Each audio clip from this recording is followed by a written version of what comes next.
Okay, we're still on hiatus. We'll be back again someday. Meanwhile, I did something weird today using Google's new Notebook ML function that creates podcast discussions. What? Please explain. Well, I wanted to get an overview of all that we've put out on our YouTube channel, covering the story from 1960 up to now in October 1964. Now, 60 years ago. And by the way, happy Halloween. Well, how did it come out? It's artificial intelligence, so it gets things wrong. And the way the chatter works can be annoying. Let's listen. Okay, just remember everyone, in this episode, literally nothing is real. Well, the source material is all real. When they say the source, they mean our podcast clips. True. By the way, you can find the YouTube channel at Beatles60. Yeah, that's like the @ symbol, Beatles60, all with no space. Okay, now here's the artificial deep dive that Google created just from scanning all our YouTube videos. So again, all of this episode is artificially voiced, even our cloned voices right now. But the real us will be back someday. Happy Halloween!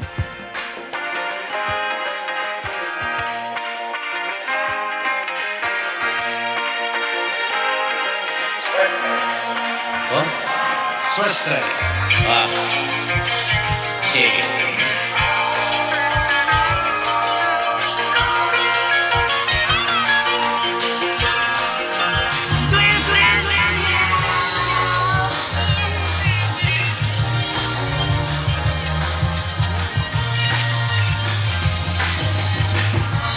This is Beatles60.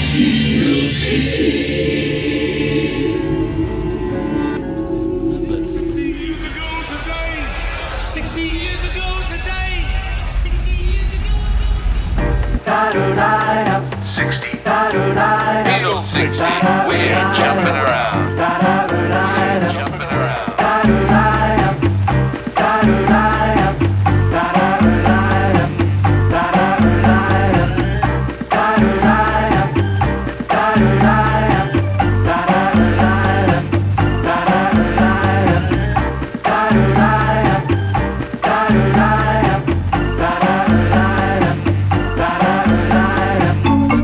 All right, let's dive in. Today we're doing something pretty unique. Yeah. We're going to journey through time with this Beatles60 YouTube channel, experiencing the Beatles' rise, just as it happened 60 years ago.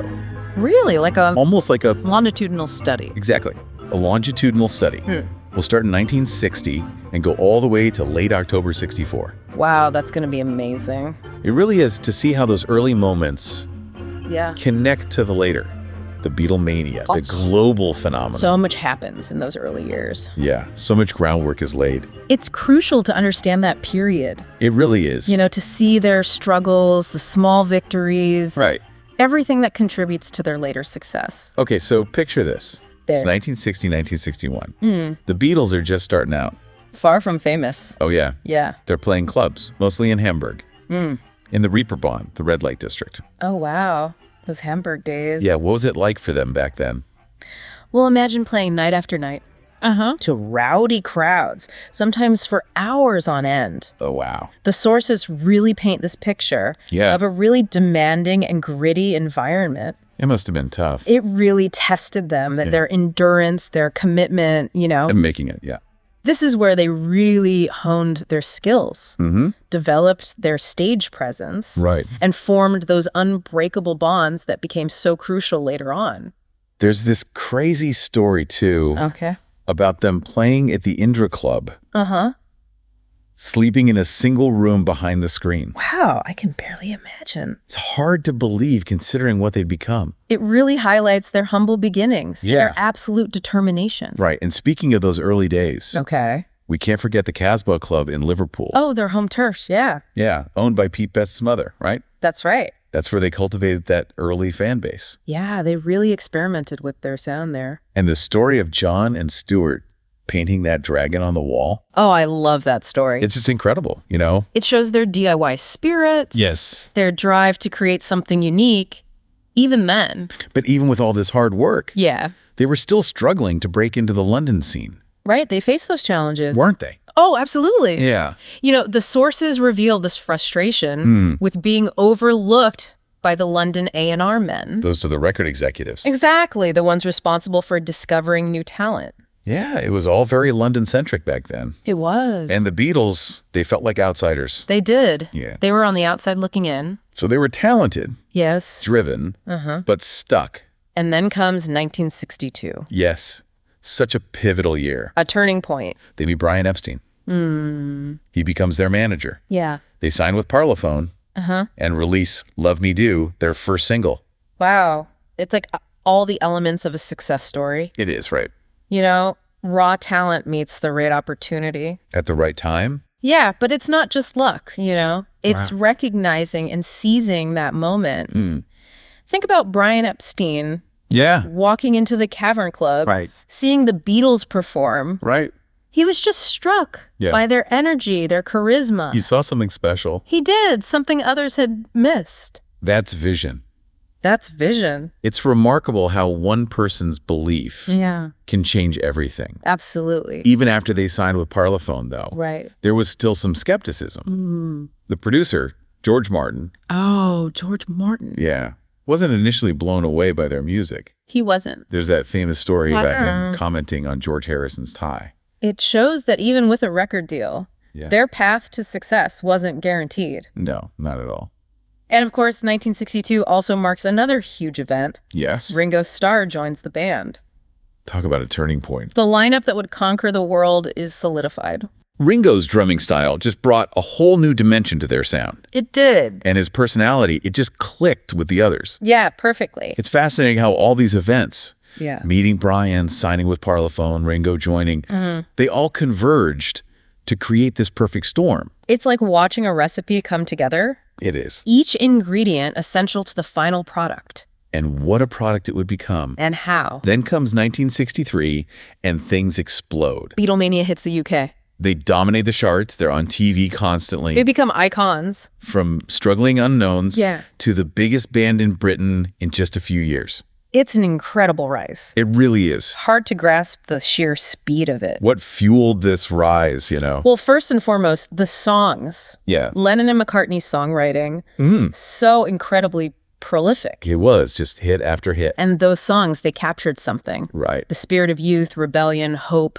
It resonated deeply with their audience. It wasn't just the music, though. No, it wasn't. They had this charisma, this humor, a way of connecting with their fans. That made them both larger than life and relatable. Yeah, exactly. And Brian Epstein, their manager, he deserves credit too. Oh, absolutely. He was brilliant at promoting them, crafting their image, understanding the power of media. He orchestrated those early TV appearances. He did. Realizing that getting them on screens across the country would change the game. It was a game changer. And it worked. Think about those milestones. Okay. The release of Please Please Me, I Want to Hold Your Hand. Their legendary performance at the London Palladium.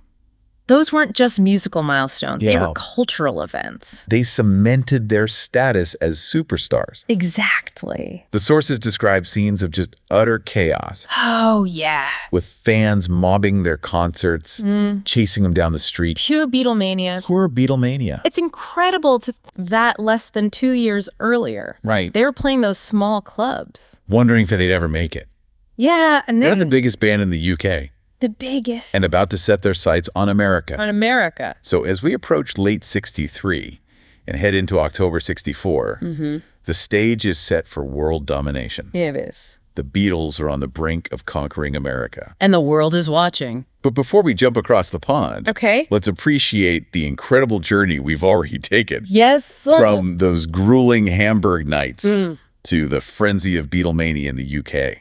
It's a story of talent, hard work, little bit of luck. Yeah, but it raises some interesting questions. That does. What transformed them from a good band into a phenomena? A cultural phenomena. Was it the music?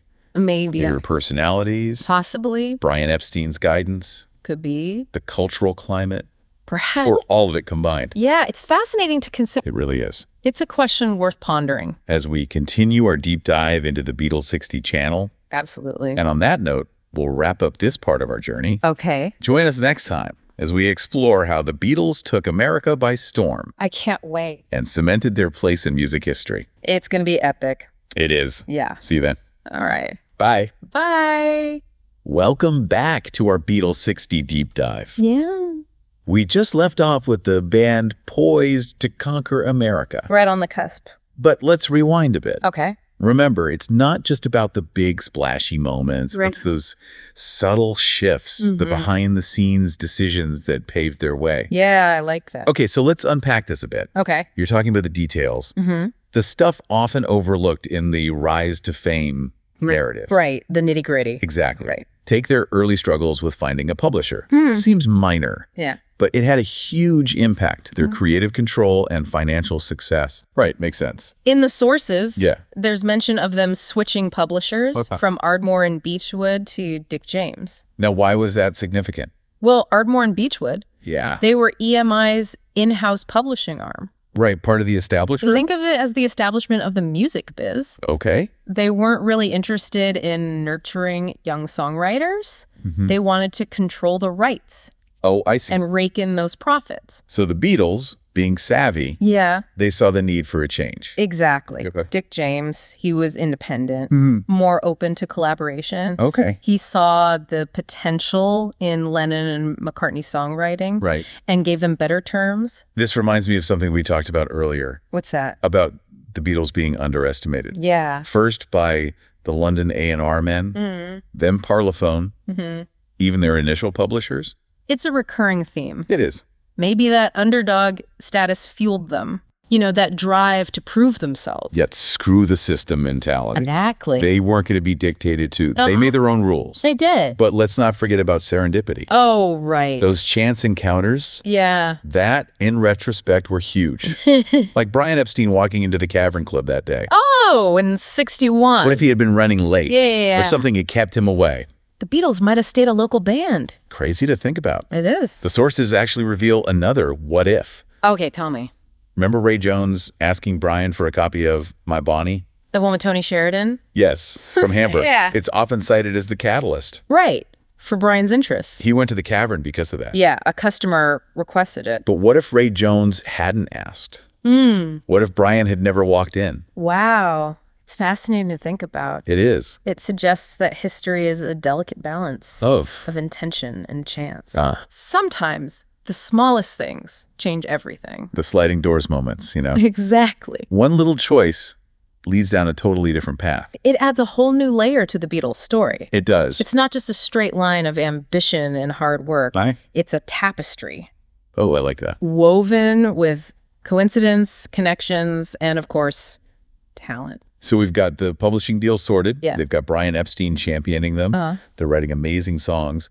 But what about reaching a wider audience? That's where radio and television come in. Right, this is pre-internet.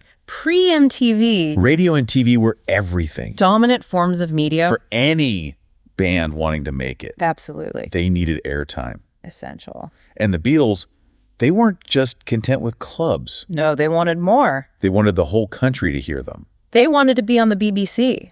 And those early appearances were crucial, right? They were stepping stones. Yeah. They honed their skills in a new medium. Got comfortable in front of cameras and microphones. Like practice for what was to come. Exactly. I read that they were on shows like People and Places, Thank Your Lucky Stars, Teenager's Turn.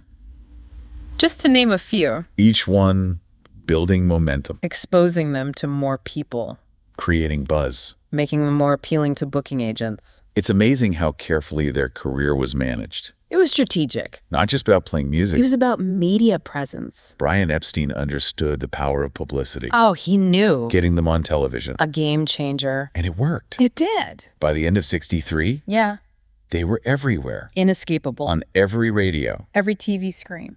But those early appearances weren't always glamorous. No, not at all. They were often on low-budget shows, Regional programming. sharing the stage with all sorts of acts. Comedians, singers, even animals. I love that. It humanizes them. Yeah. Reminds us that they weren't always superstars. Just lads from Liverpool. working hard for their dreams. Those early experiences helped them develop. Their stage presence, their wit, their ability to connect. They were learning how to be entertainers. Not just musicians. That's an important distinction. It is. They were more than just a band, They were a cultural phenomenon a force of nature. that changed the world. So we've covered a lot.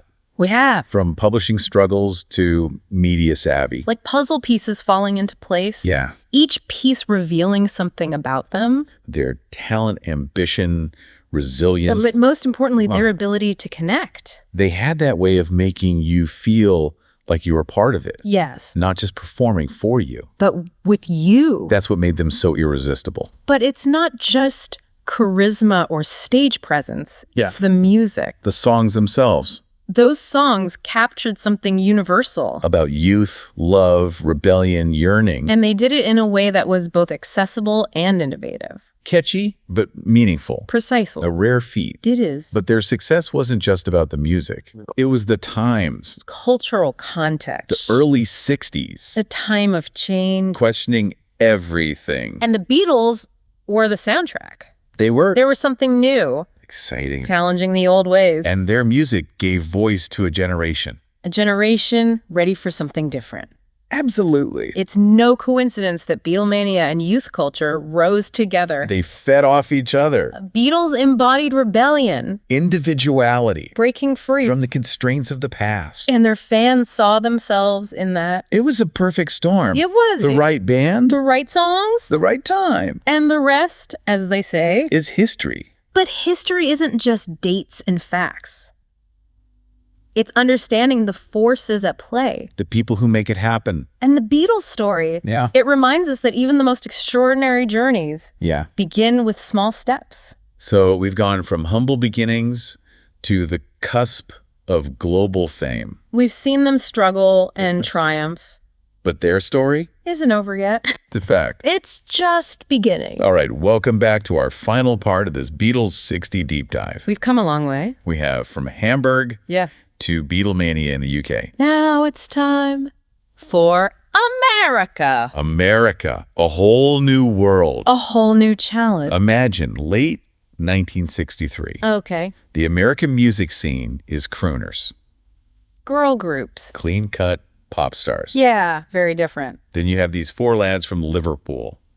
Shaggy hair. Cheeky humor. Raw energy. They were a total anomaly. They were. I bet the reactions were all over the place. Oh, definitely. Did the sources say anything about how the American music industry saw them? There was some skepticism. Some doubted they'd captured the American audience. Interesting. But Brian Epstein. Oh, Brian. He was a visionary. Yeah. He knew how to use media. He was a master at that. He orchestrated their American debut. Careful. Building hype and anticipation. Speaking of Brian and his media savvy, yes, he knew the Ed Sullivan Show was key. Oh, excellent. The biggest variety show in America. Millions of viewers. Securing that spot was a gamble. A huge gamble. But it paid off big time. It did. February 9th, 1964. A date etched in music history. The Beatles on Ed Sullivan. 73 million viewers. 73 million. Almost half the U.S. population. That's mind-blowing. It was a cultural earthquake. Their performance electrifying. The music, the energy, the charisma. America was captivated. And just like that, Beatlemania swept the nation. It's amazing. One performance changed everything. It wasn't just music. It was a cultural moment. British invasion meets American pop culture. A total game changer. The Ed Sullivan Show. A turning point. For the Beatles? For music, for youth culture. It was symbolic. A new generation taking over. And their arrival coincided with the rise of youth culture in America. Like they were made for each other. They represented something fresh. Exciting. A break from the past. Their music spoke to that generation. To their energy, their idealism, their rebellion. The song, They captured those universal themes. Love, heartbreak, wanting more. All in those catchy melodies. And innovative arrangements. Exactly. And it wasn't just teenagers. No. Their music crossed boundaries. Age, culture, everything. What a global phenomenon. Charts topped worldwide. Such a profound impact. Unprecedented. What was it about them? What resonated so deeply? I think it's a mix of things. Yeah. The music, the charisma. The connection with the audience. And the timing. Oh, the timing was perfect. The world was ready for something new. For a challenge to the status quo. And the Beatles delivered. They exceeded every expectation. Valuing their journey. From those early gigs. To America. A story that never gets old. It's inspiring. It reminds us of creativity. Hard work. And a little bit of luck. And as we wrap up this Beatles60 deep dive. Yeah. Their story isn't over.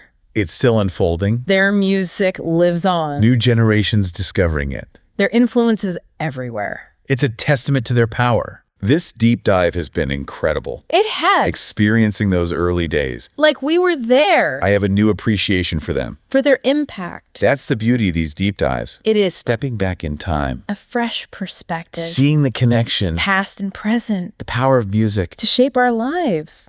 So here we are, end of October 64. Beatlemania in full swing. What if you could go back? Experience it firsthand. Witness that energy, that passion. The joy of their music. Keep exploring the Beatles60 channel. Listen to their music. Discover the magic for yourself. Thank you for joining us on this incredible journey. Until next time. Keep exploring. Keep learning. And keep the music alive.